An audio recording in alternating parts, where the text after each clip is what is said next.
While not on the ballot, President Trump won big in yesterday's primaries in Indiana. Here is a breakdown. The AP projects 5 incumbent Republican state senators will lose their primaries to candidates he endorsed. They rejected the president's redistricting plan last year. State Senator Greg Good pulled off a win over a Trump-backed challenger, but State Senator Spencer Deary's bid to keep his seat remains too close to call. At the same time, Democrats had a good night in Michigan. The AP now projecting Chedrick Green will win a special election in a bellwether district to secure his party's control of the state Senate. And over in Ohio, a major midterm matchup took shape. CBS News projects Republican Senator John Husted and former Democratic Senator Sheridan Brown will face off in November. CBS News also projects former presidential candidate and Trump ally Vivek Ramaswamy will take the Republican nomination for Ohio governor. He is set to run against Amy Acton, who was unopposed in the Democratic gubernatorial primary. Joel Payne and Kevin Sheridan are here to weigh in on all of this. Kevin is a former Republican strategist who served as a spokesperson for the RNC. Joel is a CBS News political contributor and the chief communications officer for Move On. Gentlemen, good to see you both this Wednesday. Kevin, let's start with you. The president succeeded in upending the Indiana State Senate over the topic of redistricting. This is a deep red state, though. So how significant do you think these wins are? Well, inside the Republican Party, this is a big deal. It says that it's a good night for Trump, a good night for Republicans who want aggressive redistricting.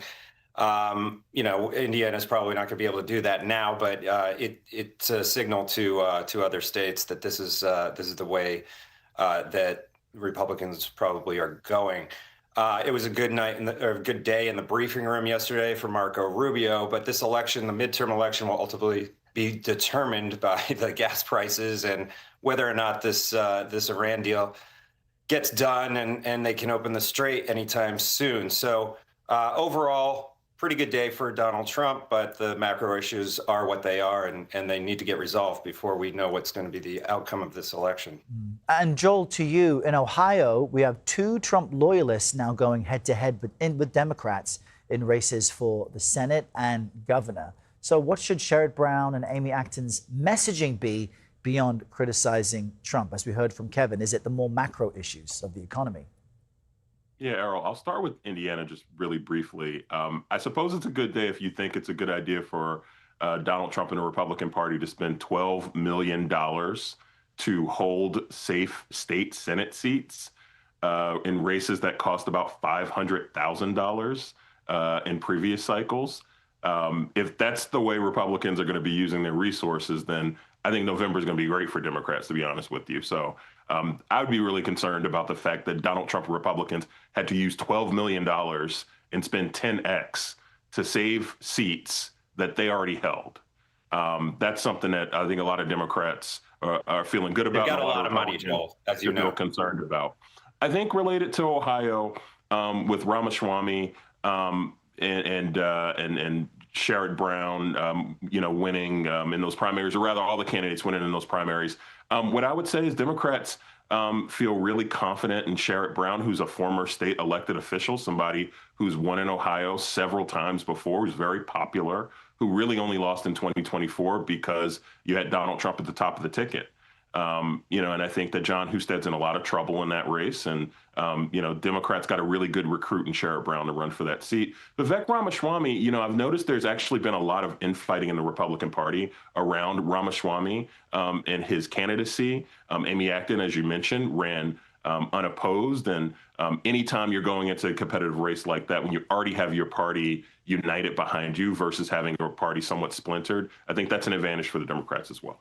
And Kevin, Vice President J.D. Vance visited Iowa yesterday, and that, of course, is heightening speculation about a potential 2028 run. While there, though, he downplayed the war with Iran. Let's listen to that.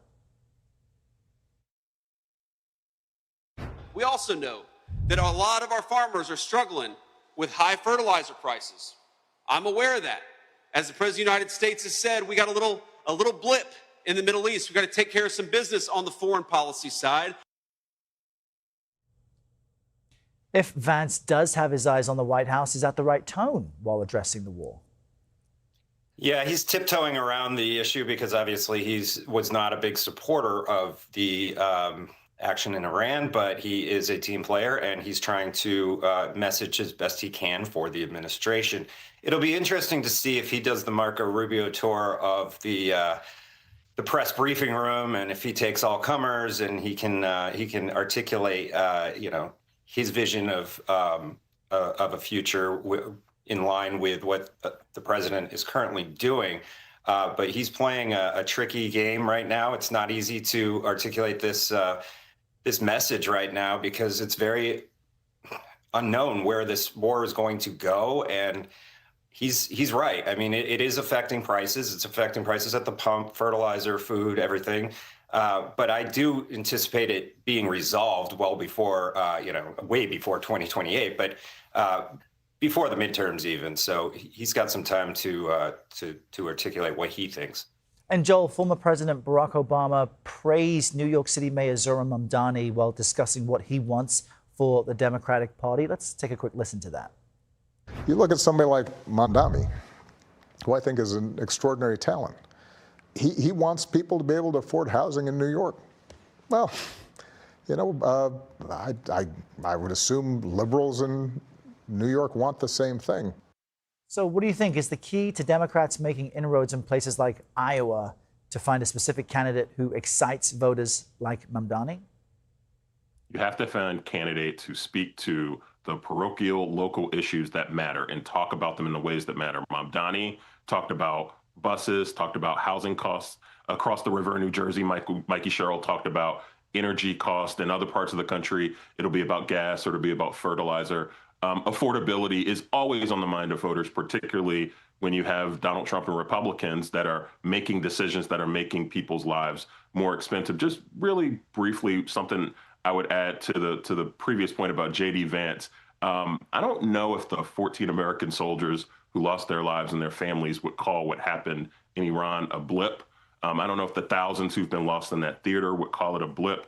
And when you look at gas prices doubling all across the country, when you look at the cost of key goods going up all across the country, I really don't see that type of messaging working for J.D. Vance long-term. Talking down people's experience around the economy and around issues of foreign policy is not going to work. And I don't think Donald Trump's successors in his administration right now, whether it's J.D. Vance or whether it's Marco Rubio, I don't believe the next Republican nominee is in Donald Trump's administration right now. And it's because of Donald Trump's leadership and how failed it is and how it's affecting the American people. All right, Joel Payne and Kevin Sheridan, great to chat with you both this Wednesday. Thanks for your time.